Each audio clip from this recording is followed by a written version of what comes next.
Welcome back to Mixed and Matched. I'm Latoya, and as always, we are excited to have you joining us today.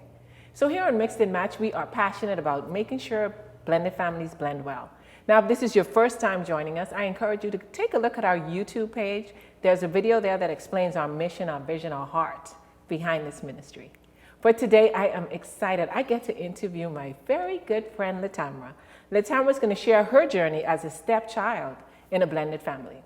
Latamarra, thank you so much for joining us today. You're very welcome. I'm excited to be here. Me too. Yes, yes. So Latamarra. Yes. So as a stepchild, wait, do you mind me using the term stepchild? Because I know some sure. people. No problem. You may hear me change it to bonus child too. Okay. But yes, now that's fine with That's me. fine. Okay. Now I ask that because some people get offended by it, but we use that term because it's universal. Everyone knows what I'm talking about when I say stepchild, but not to offend anyone. Oh yeah, no, not offended at all. Good. So Latamarra, as a stepchild, what would you say is the biggest blessing? Let's go with the blessing first. Well, the biggest blessing for me is for a long time it was just two, me and my little sister. But then when my father got remarried, I gained two stepsisters, two bonus sisters. So it was good to expand the family and then to get to learn someone else, Like I said, you never know how God's going to bless you and which vessel, and just getting to learn and love other people that don't have to love you, that made a choice to do so. And so teaching them was great. They learned how to trust and what it means to have someone else that loves you and cares about you. They call, why are you calling me? I just thought about you. How you doing? Right. Okay, But that was a great blessing getting to get another mother. That's, you only have one biological mother, but to have someone else that considers you their daughter in every other aspect, that is a true blessing. That's a blessing. Okay, so let's talk about that a little bit. Okay. In terms of the relationship with you and your stepmother. Okay. So when you met her, did you want a relationship with her? Yes, because I'm a daddy's girl. So she's getting close to my dad, so I need to know about her. And to this day, she always says, because I asked her and I met her, I said, what are your intentions with my father? I asked her that, 15 years old. 15, and you're asking a woman, what is her intention? And she looked at me like, okay, Miss Thing. But she told me, because my father said he was, not remarrying ever or whatever. And it's okay, but he started dating her and things got serious. I was like, okay, I just want to know, what do you. And just let her know how important my father is to me. Yeah, the fact that you did that says a lot about him. Oh, yes, indeed. But yeah, I wanted to get to know her, especially if my dad thinks enough of you to bring you around and keep you around family and my sisters. Yeah, I need to know. That's true, because I think a lot of times stepchildren want a relationship with a step-parent. Yes. Sometimes they may struggle with guilt of, if I have a relationship with her, then that means I may be saying to my mom, sending a message to my mother, or they may not understand how to do it. But for the most part, a stepchild wants a relationship. They may just need you to guide them through it. Yes, and my mom, she was great. Like, she never tried to make us feel like, I'm your mom and you don't have to, And I mean, I don't call my stepmom mom, but like when we have, Mother's Day and stuff, it says mom on there. But she just had us call her by her first name, which that's what she was comfortable with. Right. But my mom always encouraged us, y'all need to get to know her and have fun. And, that was different for my stepmom because she was not used to like being the embraced. ex. Yeah, my mom's family embraced my stepmom. Wow. She came to meet her. My grandma got out the car and was like, we don't do that. Come on here, let me meet you. My grandmother, not my dad's mom. So that was like shocking to her. But yeah, she's part of the family. And that's true, because we talked about this on another segment, how sometimes we forget we're not just blending this immediate family, we're blending the extended family. Yes. And it's so good to hear so many people sitting on the couch here and talking about this extension in terms of a blended family. That's great. That's great. But then Latamarra, that's just the way your family is. Because I mean, I've known you for so many years, and you'll just have this way where you bring people in, this warmth that you just allow people to experience. So that's just the culture of your family. It is. Once you're family, Right. We're going to tell you when you're wrong, but okay, we'll get back to loving you. We don't try to keep secrets, because you need to know. It's nice to have that come from a loving place and Yes. not just, someone ego tripping per se. So now, what would you say? We've talked about blessings and the positive things, but nothing comes without challenge, no matter how good it Yes. seems, no matter how comfortable you get it. So what's been some of the challenges for you as a stepchild? Some of the challenges have been, of course, I would think that my stepmom sometimes would maybe do stuff, she has 2 daughters too. So, of course, as a parent myself now, I was like, oh, you're going to look out for your kids first. Right. But I always, well, not always, but at sometimes I would wonder, what are your motives, or are you, are you doing this for all of us? But then, also just remember, those are her 2 biological daughters. Right. So there's some things she does have to do. Right, she has to. Yeah, and I'm glad I learned that early on. I got a very sweet lesson out of that. But You got a sweet lesson? Yeah, we'll maybe talk about that later. But just getting to actually learn her and understand her heart. That could be challenging at times, because you never know sometimes. What are you doing that for?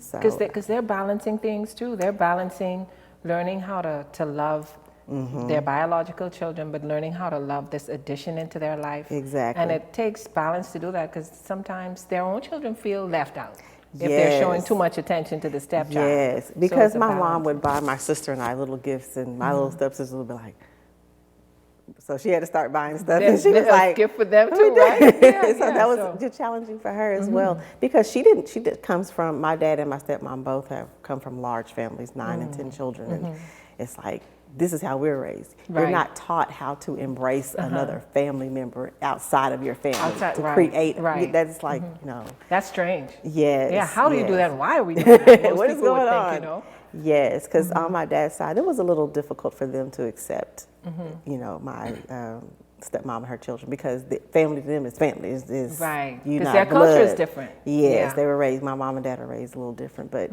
same core values. But just helping her understand, I do love you. I do love my little sisters. Like when my younger sister had her daughter, my niece, I went and bought some clothes and stuff for her, and my stepmom said, "Oh, thank you for thinking about my grandbaby." I was like, "That's my niece," Right. I had to remind her that's Right. mine too. Right. This is ours, not So And sometimes you have to do that. Sometimes you do, So when we talk about the challenges that you just expressed, just that balancing act with everything in a blended family. Yes. What do you think helps with the challenges? Communication. I say, communication helps You hit a the nail lot. on the head. Oh my gosh, that is very important, because everybody's definition of different things are not the same. Right. Like, you can say, "Oh, well, I love you." Well, what does that mean to you?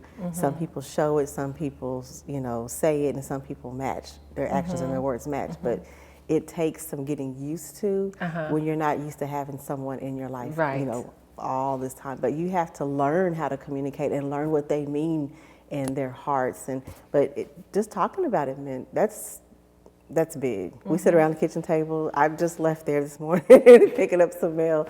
And that's what we do. We sit around the kitchen table, we talk, know what's going on with our families, or, But before I had, children, we just did that. We talked. I would talk to my dad and talk to her and my little sisters. But communication is key. Communication is key. And then having an open heart and open mind. Like I said, when God is involved, It makes it makes it a lot easier. You just never know how you're going to be blessed by that. Yes, and you saying communication. When we look at research regarding blended families, it shows that because blended families have a lot more dynamics than a first-time family, there needs to be a lot more communication. Like you get tired talking. You would feel like I'm tired talking, but that's no. You may be, but you need to. Yes. Because the communication level is so much greater because there's so many more dynamics. So you are absolutely right, Latamarra. Yes, and of course, when you're being a teenager, you have that extra cushion. Tell Right. Daddy, this is what I'm trying to do. Not to scare or anything, but it helps to have a buffer, because sometimes she'll be able to say, well, right now it's probably not a good time. I want to wait till. She'll give you an inside scoop. Yeah, and I know my dad, but of course you evolve over the years. Yeah. But that was good, because being able to talk to her, she would be able to tell him stuff sometimes that she knew he wasn't ready to. Because I just want to, I don't want to. You just want to let her out. I want to tell it and talk. And, Right. Well, hold on. Because he right needs now. to know. Yeah. She would wonder sometimes, why your dad? Daddy don't need to know everything. He's a dad. Oh, wow. You can't tell him so true. everything. My girls, your girls tell you, and I tell my mom, but my dad, no. Don't. That's good. That's good to have that. Yeah. That buffer. So, what advice would you give to a stepchild that may be watching this if they're trying to have a relationship with a step-parent? I would say, know that the reason that your parents are not together, it's not your fault. And if someone cares enough about your biological parent to welcome you, if they want to love you and embrace you and bring you in, allow it to happen. Give them a chance. Give them an opportunity. And nobody's perfect. You're not without flaws your own self. So, give them an opportunity to be and share with you. They have life experiences. They have, just all different types of lessons to, add to your life and journeys. And they can pour into you just as much as your father and just as much as your mother have. So just embrace it. Don't, distance yourself, because you'll lose a lot of time. Wow. Unnecessarily. Unnecessary time. Trying to block, open your heart. But if you have a hard time doing so, pray. Always pray and let God lead you, because he will definitely do so. He won't ever lead you astray. Very good. So what about the step-parent that may be watching this? What would you want to say to them about cultivating a good relationship with a stepchild? I would say, of course, if you should pray before you do anything. But like I said before, don't try to appeal to them through gifts and buying them.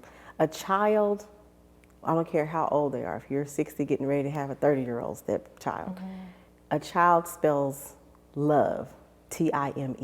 It's about the time you spend with them and what you pour into them, not about what you can purchase for them, because they can get that. But it's the time that you spend with them, and be genuine. Right. Be genuine and sincere. Right. That would be my advice. Very good, very good. Well, I would say all of that is amazing, super, because for step-parents and step-children, there's a struggle. I mean, because this is something that's not biological. This is something that, in some sense, for the child, like you say, there's no control. The parent may be making a decision to do this, but when you get in there, stuff looks a whole lot different. Stuff changes. Oh my gosh, like, yes. What did I get myself into? What are we doing here? I didn't sign up for this. I didn't sign up for this. But sometimes biological moms too, when you have a kid, especially the first one, you'd be like, oh wow, this is a lot. But the difference is there's this biological attachment. Yes, there is a difference. But you don't have that in a step-parent, step-child relationship. Yeah. So it takes a lot more consistency and a lot more effort and determination to make this thing work. I agree. And it's good for the step-parents and the biological parents to have a good relationship. Yes. They have to communicate as well. Yes. My mom, my sister and I, we weren't, bad girls growing up, but anything happened, my dad knew. We didn't know until later on in life. She's like, yeah, I called him the minute I was like, what? He was just sitting there waiting to hear, from us. And I was like, so you thought you were getting away. You don't call him. But she didn't keep anything. So my stepmom already knew if my mom called, Rochelle's on the phone, and, she would talk about it. But they got to know one another. And through our ups and downs, my mom has been there for my stepmom has been there for my mom. That is beautiful. And my dad, because of us girls, his biological daughters, he was there for us in a lot of different ways, but he was going to be there. And so for my stepmom to understand, that's one reason, of course, she loves him, is because of how he loves us and takes care of us. Right. But they have to communicate to understand also, don't be intimidated by me. We're over it. And that's in the past. Yeah. People have problems when somebody still has some feelings involved. Right. That's true. Or some serious trust issues. Right. But yeah. So Latamarra, this has been very informative, very enlightening, just amazing. I love your wisdom regarding this. Oh, glory to God. Thank you. And thank you, our viewers, for joining us on this segment of Mixed and Matched. As always, we are delighted to have you join us here. So until next time, we want to say to you, remember, God loves you right where you are. Love where